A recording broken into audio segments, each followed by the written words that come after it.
Hi friends, welcome back. तो friends, अभी का वीडियो है the smartest man in Pakistan.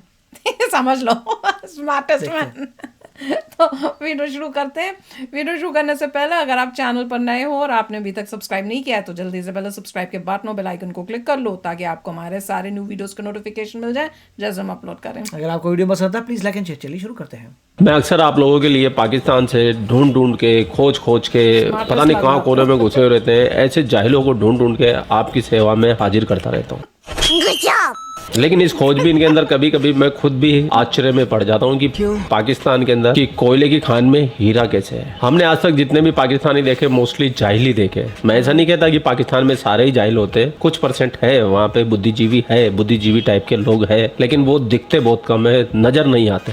क्या हो क्या रहा है, समझ नहीं आ रहा। ऐसे ही एक बुद्धिजीवी को मैं आज आपके लिए पकड़ के लेके आऊँ। इस कोयले के खान से निकले हुए हीरे की बातें आप सुनेंगे तो आप खुद भी हैरान परेशान हो जाएंगे।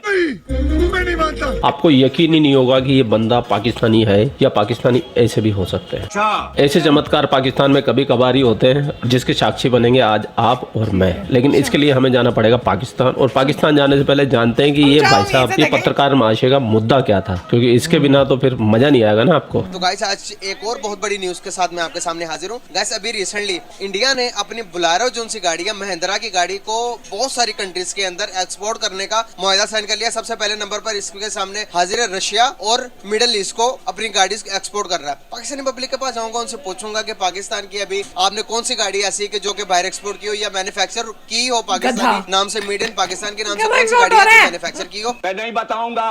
तो अब देर किस बात की, चलते हैं पाकिस्तान। चल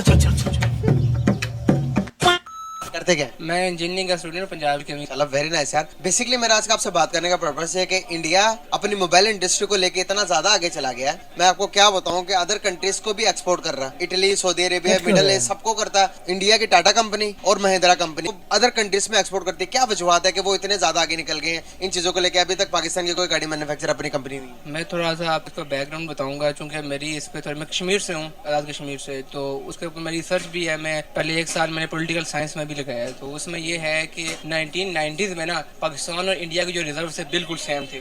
आज इंडिया के रिजर्व $665 बिलियन, 665, और पाकिस्तान के कितने आपको पता है? Below $6 billion.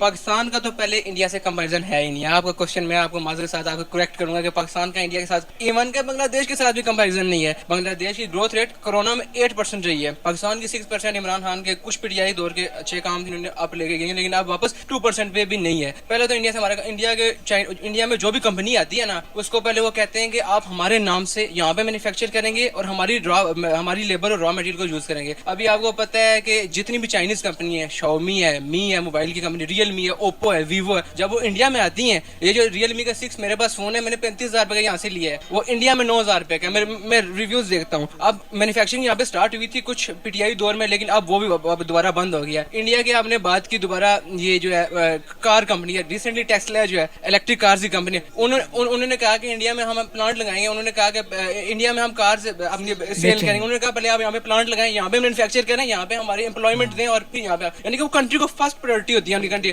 पाकिस्तान का चूंकि इंस्टेबिलिटी, अभी आप देख लें मुल्क के कैसे हालात हैं। अभी इलेक्शन होने चाहिए, गवर्नमेंट किसी की भी आए, इलेक्शन होनी चाहिए ताकि फुल स्ट्रेंथ गवर्नमेंट आई किसी की पाकिस्तान में, तो वो पाकिस्तान इस वजह से इंडिया से पीछे है। सारे पाकिस्तानी ऐसे पढ़े लिखे समझदारी भरी बातें करें ना, तो मैं सच कह रहा हूँ कि हिंदुस्तान और पाकिस्तान दोस्त बनने में ज्यादा समय नहीं लगे। लेकिन अफसोस ऐसा बिल्कुल नहीं है, क्योंकि पाकिस्तान की 95% आवाम जाहिल है। ये हुकूमत को चाहिए कि अभी आज टाइम पे हमें जहाद के लिए इनको इजाजत दे देनी चाहिए। अरे यार चुप करो। यही तो है, हिंदू मजहब में जहालत बहुत है। अगर उनमें अकल होती तो वो मुसलमान ना होते। देखें मेरी बात सुने, ये तो हिंदुओं ने जो शरपसंद नासर हैं, वो तो आके मुसलमानों के कट्टर दुश्मन है। ठीक है, चूतिए हो तुम दोनों।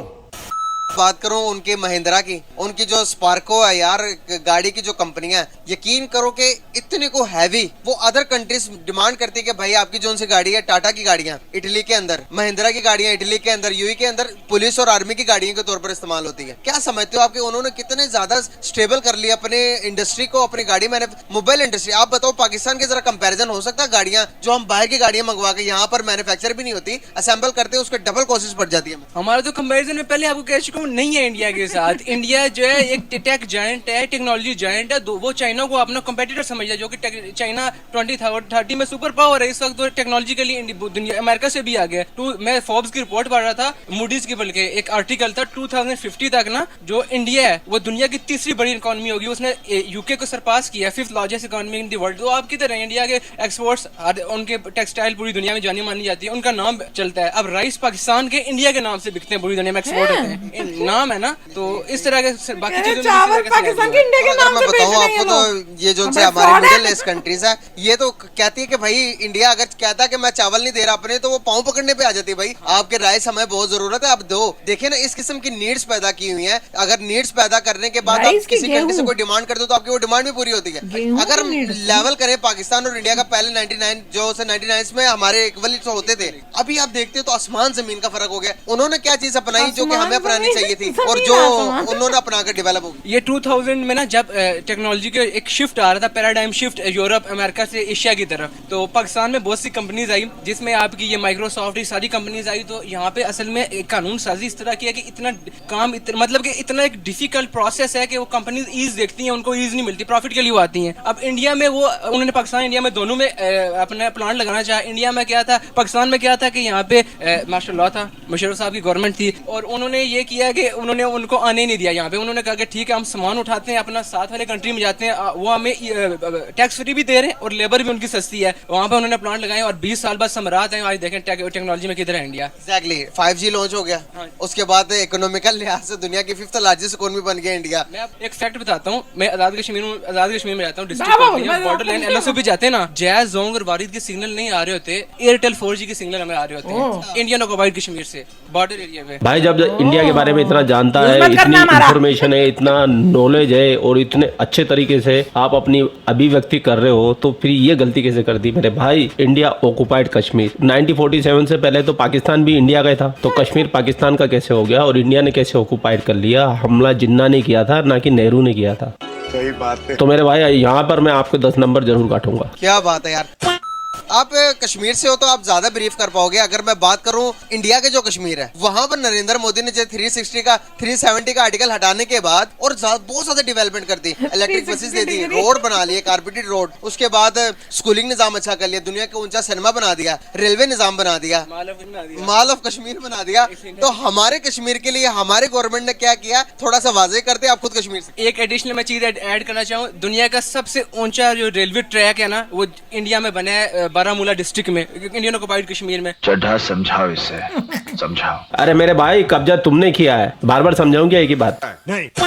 उन्होंने दिल्ली को श्रीनगर से मिलाया 4 घंटे का रास्ता, जो पहले 12 घंटे का रास्ता था। उन्होंने फास्टेस्ट ट्रेन डाली है, उधर पहाड़ों को काट के। अभी मैं अपने कैपिटल जाने के लिए मुझे 12 घंटे लगते हैं, लाहौर आते हुए 10 घंटे लगते हैं। अपने कश्मीर के अंदर मुझे घूम के पंजाब से जाना पड़ता है। तो ये हालात है हमारे इंफ्रास्ट्रक्चरली। तो कश्मीर की गवर्नमेंट मतलब कि पैसा आता है, कुछ हमारी जो गवर्नमेंट है उधर उसकी भी नाअहली है, और कुछ है कि मतलब कि फंड, एक तो है कि इतना एक वो हॉस्टाइल एरिया है ना कि वहाँ पे फौज की, आर्मी की एक्सेस परमिशन के अलावा आप मतलब कि नहीं जा सकते। डिस्प्यूटेड जो एरिया, इंटरनेशनली डिस्प्यूटेड एरिया है, तो इस वजह से डेवलपमेंट उधर कम है। खैर ये है कि यूरोप में काफी सारे लोग हैं, यूके वगैरह में, तो इस वजह से ट्रांजिशन मतलब टेक्नोलॉजी का या एजुकेशन बहुत ज्यादा है। 80% लिटरेसी रेट है कश्मीर में। ये अगर मैं बात करूं इंडिया के भी तो यही है ना, इंडिया ऑक्युपाइड कश्मीर, तो उन्होंने वो डेवलप कर सकते। तो हम ये कहते थे कि भाई ये तो ये मुतनाज़ इलाका, यहाँ पर तो इंडिया और पाकिस्तान दोनों के मुतनाज़ा चल रहा, तो हम इसलिए डेवलप नहीं कर सकते। तो अगर उसको नहीं कर सकते तो हमने अपने दूसरी सिटीज को कितना डेवलप किया, ये भी तो बहुत बड़ा सवाल है कि नहीं? ऐसे है बिल्कुल। आप इंटीरियर सिंध को देख लें, आप साउथ पंजाब को देख लें, आप दूर दराज बलोचिस्तान को, जो ईरान बॉर्डर के साथ एरियाज हैं, बहुत बुरे हालात हैं। आप कराची, लाहौर, इस्लामाबाद फिर ठीक है, कराची बिल्कुल खत्म है। मतलब उसकी आप देखें,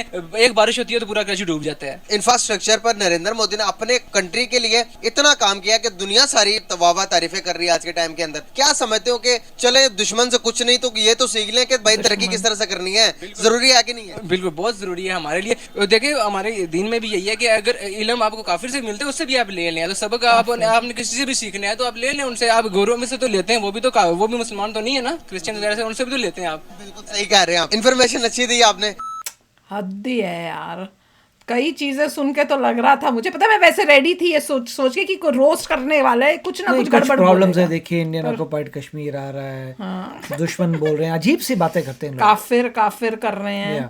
पर जब उनको यूके या यूएसए का कुछ बोलने लगे तब काफिर निकलने वाला था, वो रोक लिया। जो बता रहे हैं ऐसे तब क्रिश्चियन बोल करोड़ों हजारों करोड़ों लोग हैं इंडिया में जिनको ये नॉलेज आम है हमारे लिए। तो फर्क ये है कि वहाँ पे ऐसा लग रहा है कि एक नॉलेजेबल बंदा है, अगर आप इंडिया में देखें तो तकरीबन सभी लोगों को इन चीज़ों के बारे में पता है। पीपल लर्नड है, पीपल न्यूज़ वगैरह पढ़ते हैं, अच्छी क्रेडिबल न्यूज़ उनके पास आती है, उनको सब पता है।